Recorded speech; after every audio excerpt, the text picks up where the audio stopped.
I hope you guys can still remember this series. I've been itching to play it again, and today we start our first season in J1. It's Tokyo 23, we're predicted to go down, but against all odds, we're going to try and make something magical happen. Let's run the intro and get straight into things.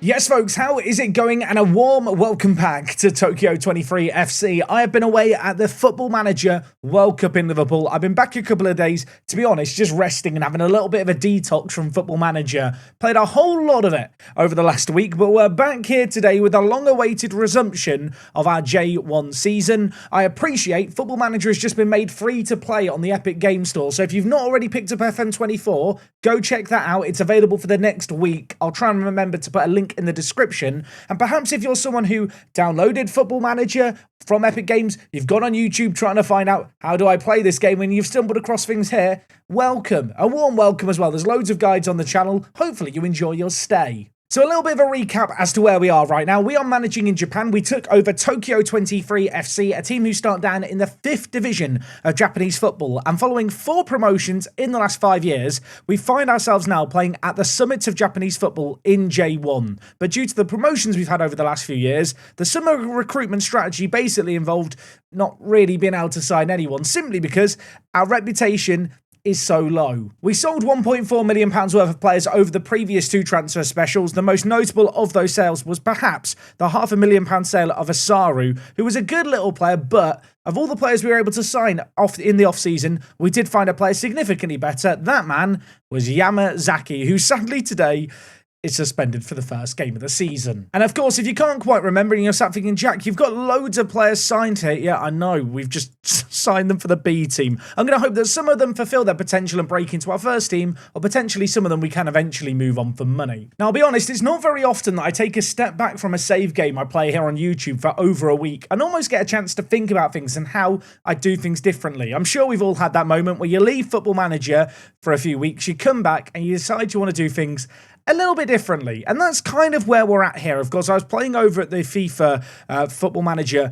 World Cup, and off the back of that, having seen what other managers were doing, having obviously experimented with what I was doing in preparation for that tournament, I've got some ideas for some tactical changes I want to roll with. Of course, in terms of the tactical system we're going to run for this year, it is a 4-2-4 of sorts. Last year we rocked the asymmetric midfield. I thought I was going to drop that, but due to lack of recruitment options, we've had to stick with it. However, in spite of that, I am looking to change things up a little bit. I think the most notable thing here is the fact that with our right back, I am going to be looking for him to cut inside more often with the ball. Whilst I want him to start in wider areas, I want him to move inside with that instruction of cut inside with the ball and really try and fill the vacated position from the roaming playmaker. Of course, in terms of in the wide attacking midfielder positions, last year we ran with an inside forward and a winger, and it worked really, really well.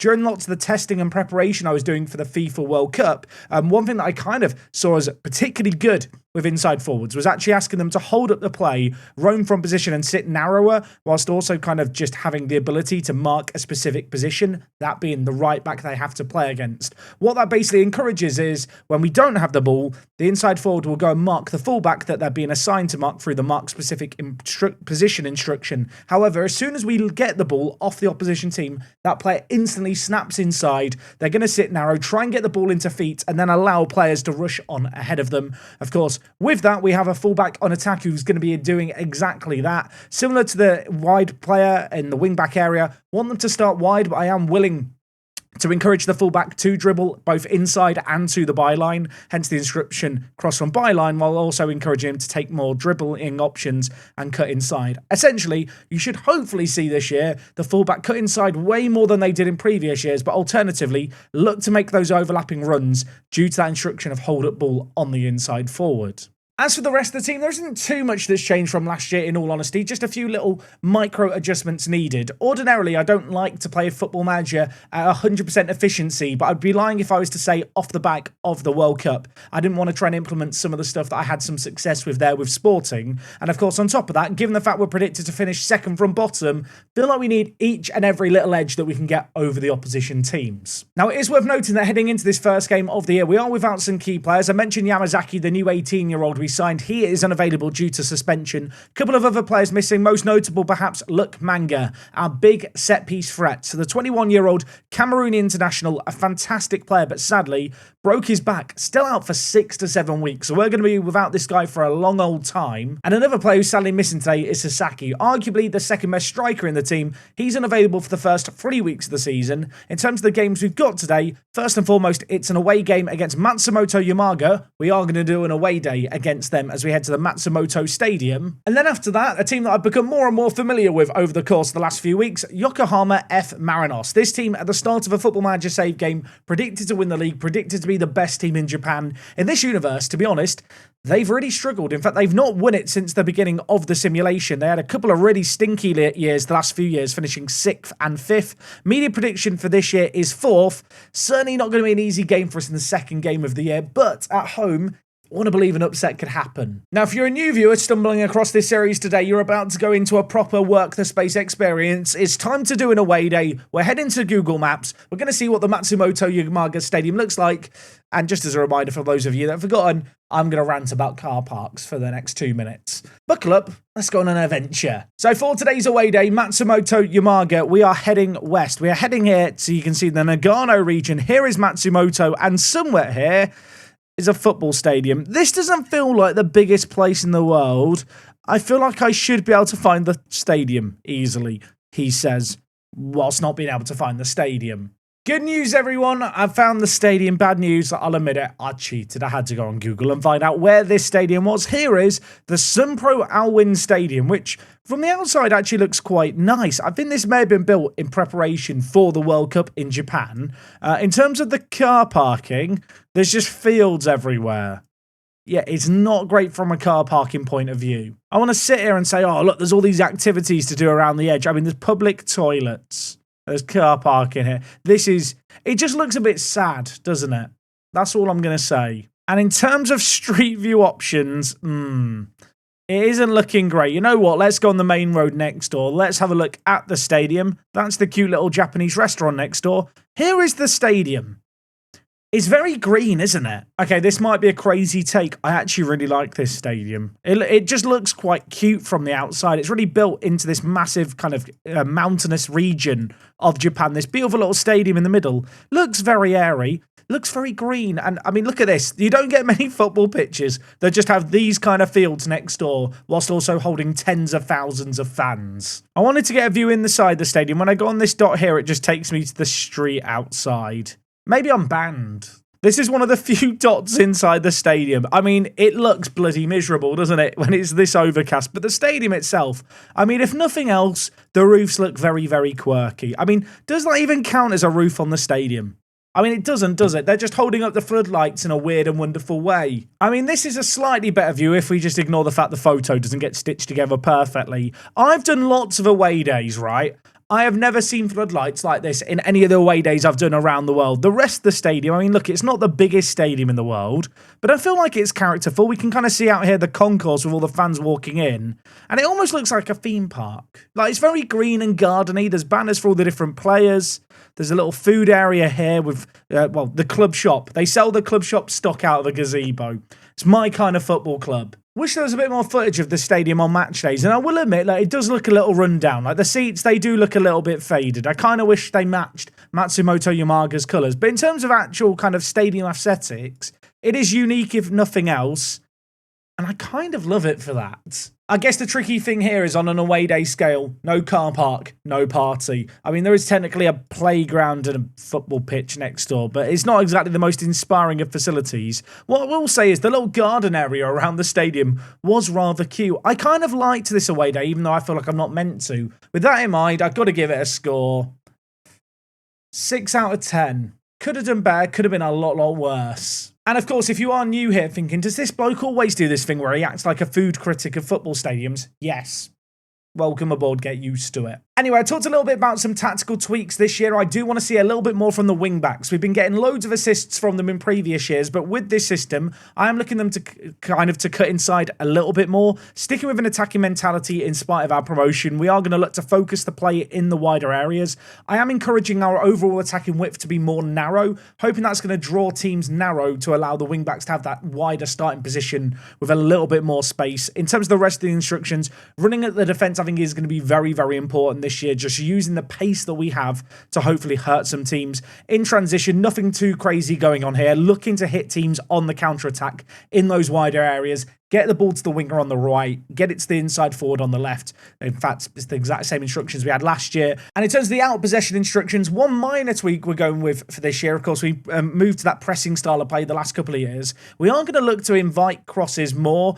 Basically, I want to defend situations where we can maybe prevent the balls coming into the box. With our current shape, with our current centre mid setup, I do feel like we should be pretty good in the air. Yes, players like Juve perhaps aren't the craziest centre backs in the air, but for this Japanese kind of football level where players do generally tend to be smaller and more on the quicker side, I think he is going to work pretty nicely. On top of that, it is just going to encourage our wing backs and our full backs to tuck inside that little bit more rather than overcommitting to wide areas and maybe open up channels of space. While I was doing preparation for the Football Manager World Cup, I realised I don't really tinker with tactical stuff enough. I feel like when it comes to making Football Manager content on YouTube, there's a balance between making content accessible and not trying to make the game too easy for yourself by going overboard with tactics.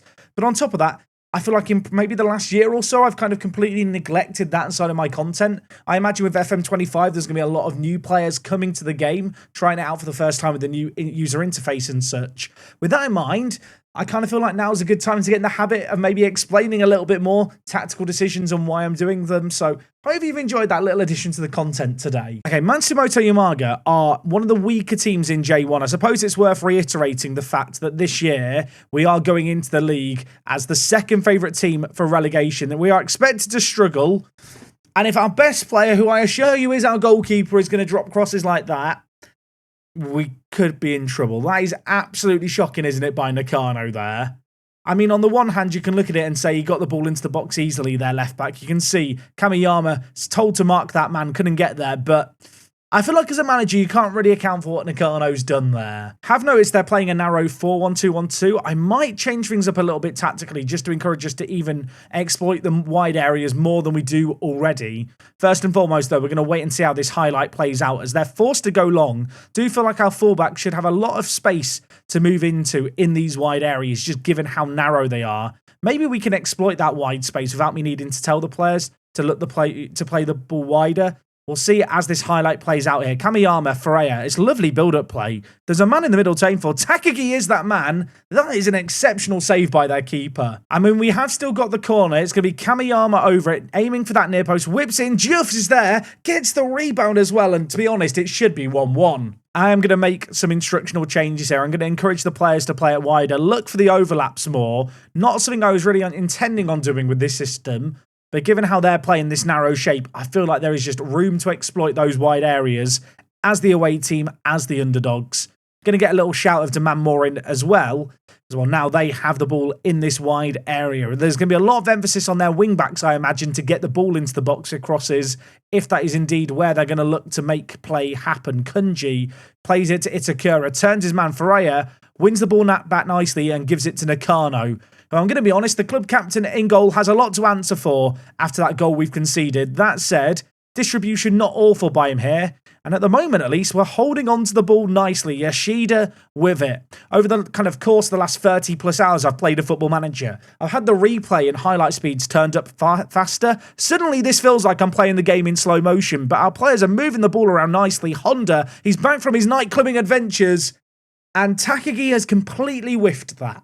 I mean, bizarrely, we find ourselves a goal down, but when you look at some of the chances we've had, it's impossible not to feel like we've kind of done ourselves over with a single mistake, and that actually we can still come back in this game. Away from home, though, we are up against it. Taba, he's got 5 men around in there chasing him down. He skips past all of them. He puts it in. And Takagi has to keep his header down there. Is it mental that we're a goal down in this game that it doesn't feel must win, but it's probably a game we should be winning when you look at the teams we're going to come up against. And yet, I'm kind of happy with how things are going. Of course, if they now score a free kick, I am then going to be far from pleased.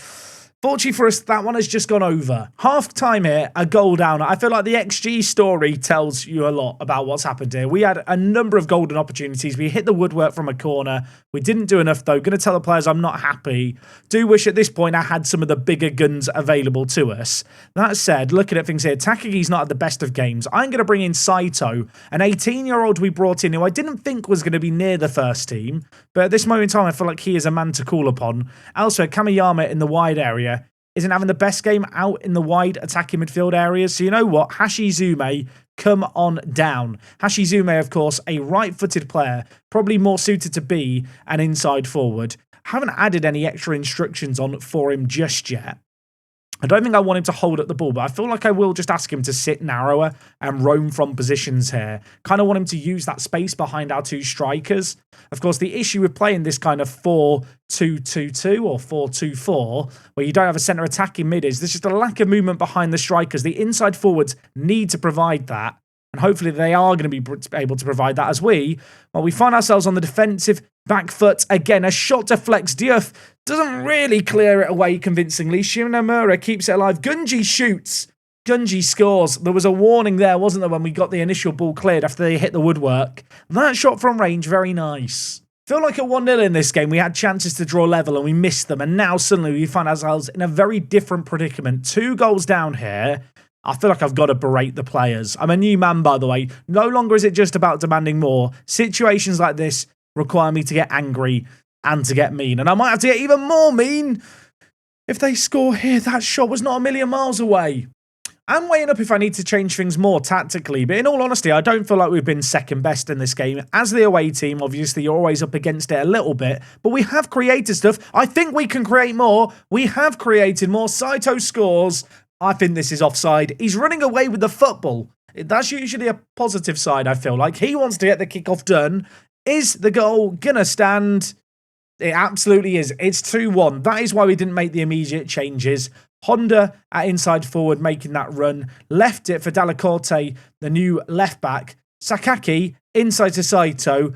And just a lovely little goal, really. Not even an hour played here. Still loads of time left in this game to try and mount a comeback. Delaconte going to whip it in. Hashizume scores it. I'll tell you what, their goalkeeper's had a mare there. Not quite as egregious as ours in the first half, but we have been gifted a route back into this. It's 2-2. The sub with an instant impact out on that right-hand side. Little throw-in given short. Honda back to the new left-back. Of course, Delacorte brought in really because there wasn't a better left-back option out there. Doesn't have the best delivery. It looked like a bloody good enough delivery there for us. It gets us straight back into this game. All I'm going to say is we've had 2 goals in 5 minutes, and now 3 minutes later, we have the ball. There is a confidence and swagger. There is an overload in these wide areas where they are not tracking our fullbacks. Mitsuhashi, of course, has played at every single level for us. He plays it inside. It fell the way of the goal scorer, Hashizume. Sadly, his shot's just over, but I'll tell you what, we are looking good in this game. We feel like we have the momentum on our side. I can also assure you, we are playing on key highlights right now. It's chance after chance after chance, and at this time, they score it. It's another absolute banger, by the way. Right as I feel like another goal for us is inevitable, they score that. I mean, look at the XG. Look at the possession. As the away team, we've done a lot. Sadly, a couple of crazy long shots and one goalkeeping mistake means that we've got it all to play for still. Right, I'm going to take off Honda for Sakurai out on the left-hand side of the pitch. Elsewhere in the team, Sakaki on a booking. I know he's got kind of a goal contribution earlier with the assist. I feel like I've got to play it safe and be sensible. Both our centre-backs on bookings does scare me a little bit, but I feel like I've got to show a little bit of faith with them. Knowing the fact that our next game is against Yokohama F Marinos, I know that this game here is something where we need to be getting at least a point kind of from it away from home. I feel like when you're a newly promoted team, early on in the year, that instant impact to kick things off is always really important. Just getting that first win, that first point. You don't want to go 3 or 4 games without winning. And well, I still feel like this is an opportunity that we'd be missing out on if we don't at least get a draw here. We've had 17 shots. We've created so much. And yet, time is against us. Time is trickling away. I don't really want to go too much more attacking, but I suppose there comes a point here where there is no harm in going for the all-out attack option. And perhaps we have just hit that point here. I do still have one more sub. Taba is tired. Okamura, on you come. Bit of a roll of the dice here, I guess. In possession, I'm going to encourage us to hit early crosses into the box. We need to be more direct with our play as well. Still looking, I think, to play in those wide areas. Should be a lot of space for our players to operate in those areas too, especially with the fast players in the final third. With 6 minutes of added time, I suppose the question is, can we get anything? Just one highlight. Football Manager is not going to oblige. It is going to finish here 3-2 to Matsumoto Yamaga. I feel like we've got monumentally unlucky there. And in a season where it could be fine margins between staying up or struggling, it's hard not to look at that game and think, we have to do better. As soon as we were 2 goals down, we knew it was going to be a mountain to climb. But yet, not the dream start to the year. And knowing our next game is against one of the best teams in Japan, and given the current status of our squad with a few big players missing, yeah, F Marinos, not a kind match. Their key man, if you're wondering, is Keito Nakamura. Quite a good footballer. Yeah, going to be tough. That game, by the way, is in 4 days' time. I'm going to go away and rest up the players. Let's hope we can get a win or at least a point today. It's going to be tough. We need a miracle. Let's hope. One little bit of transfer news to tell you about ahead of the second game today.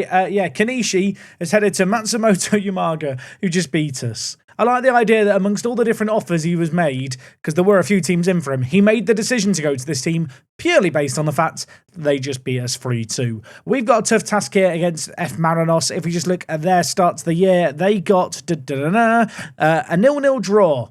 So if we could get a point in this game, I'd be pretty happy. Media prediction of 4th. Not going to be simple. It's only been 4 days as well since the previous game. If you're wondering, have I shook things up dramatically, tactically?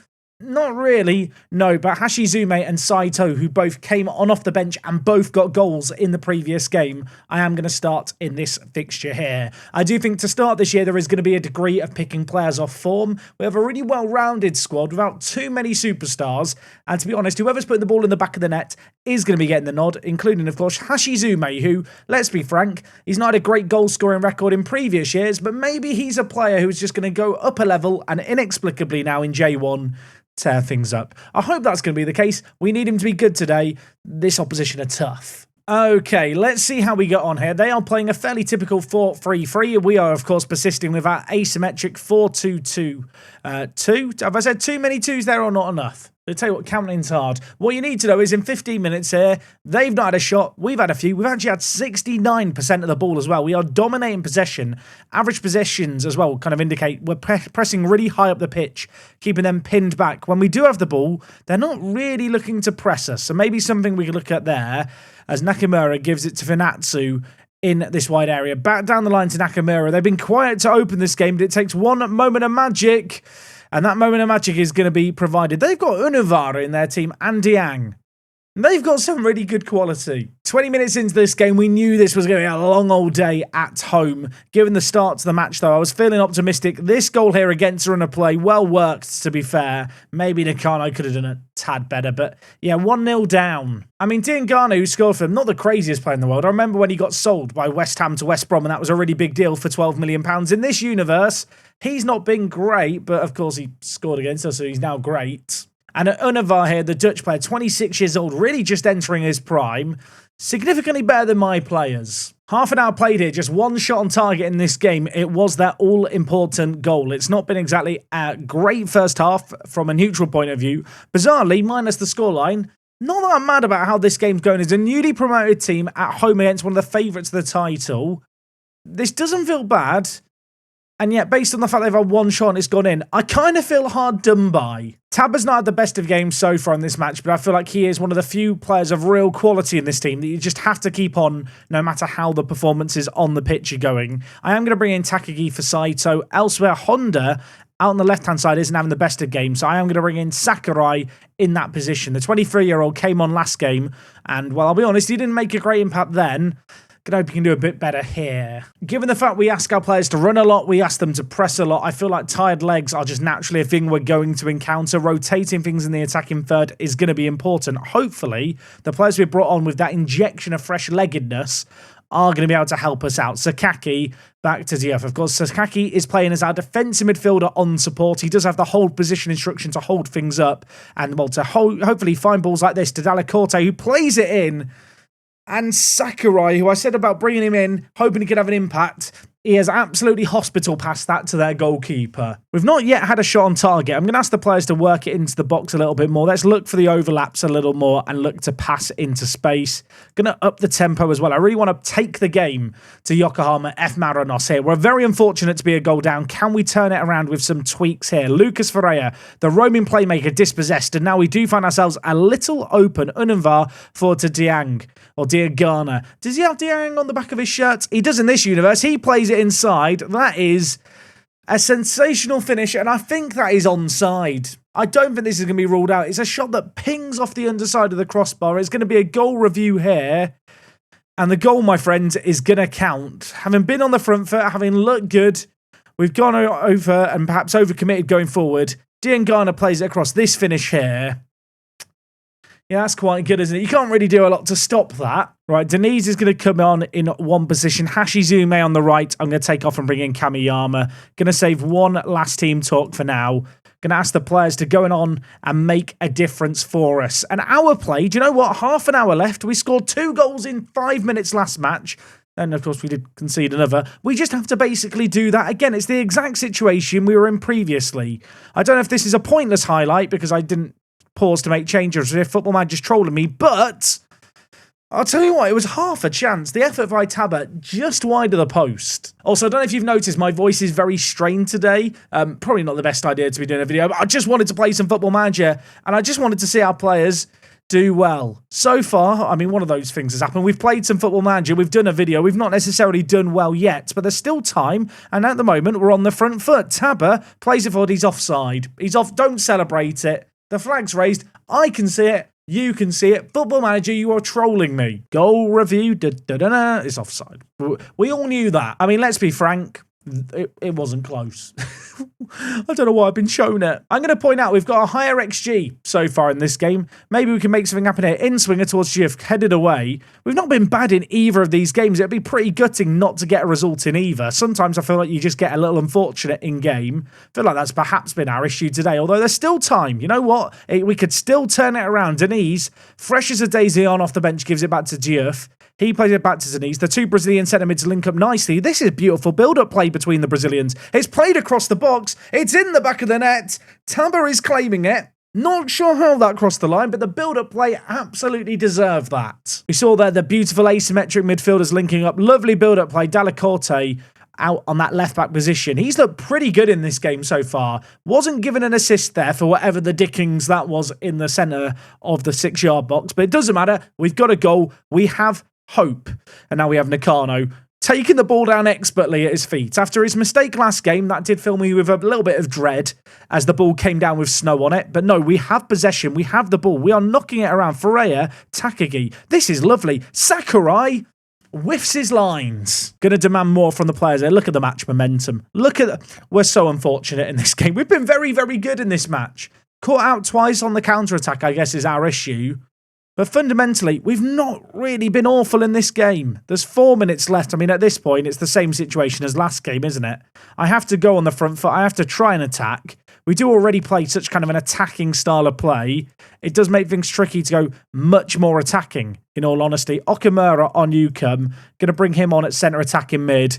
This really is just the last one roll of the dice, isn't it? Very attacking as well for the culture. We have 2 minutes to get a goal. I'm basically just trying to force a highlight and hope. We've had 1 shot on target in this game. Our finishing has cost us. And across 2 matches, whereas a newly promoted team, I feel like we've done actually quite well. We're going to come away with absolutely diddly squat. I'm going to get angry with the players, but in all honesty, if we play like this all year, we're going to stay up. If we can take a game to F Marinos, like we did just there, as a newly promoted team, I feel like we're going to be pretty good this year. I feel like this is a team now that I look at and go, mid-table? Question mark? I mean, looking at the stats here. Just monumentally unlucky. If there's a silver lining to be had, there are some fairly winnable games here to start the year. Hollyhock, newly promoted with us, are the only team pre-season predicted to do worse than us. So I'd like to think we can beat them. In terms of our fixtures to start the year, you might have noticed it. It is a pretty bunched up schedule to start the year in February. Thankfully, from next month onwards, it is going to get a little more spaced out. Of course, we will actually have international breaks now. Not something we really had in previous years. Anyway, I appreciate it. It's been a long wait awaiting for this new season at Tokyo 23 to start. If you've enjoyed the video, if you want to help this video get fed into others' algorithms, go down below, leave a comment. Most importantly, leave a like. It helps out the content a ton. Hopefully you're excited to see this series resume. Hopefully we can get a little bit more of the rub of the green next time out. I'm going to be bitter here. And to end things today, I'm going to go to the XG table and say, we was robbed. Or something. Hopefully it's evened out by next episode. I'll see you guys then. I'm out.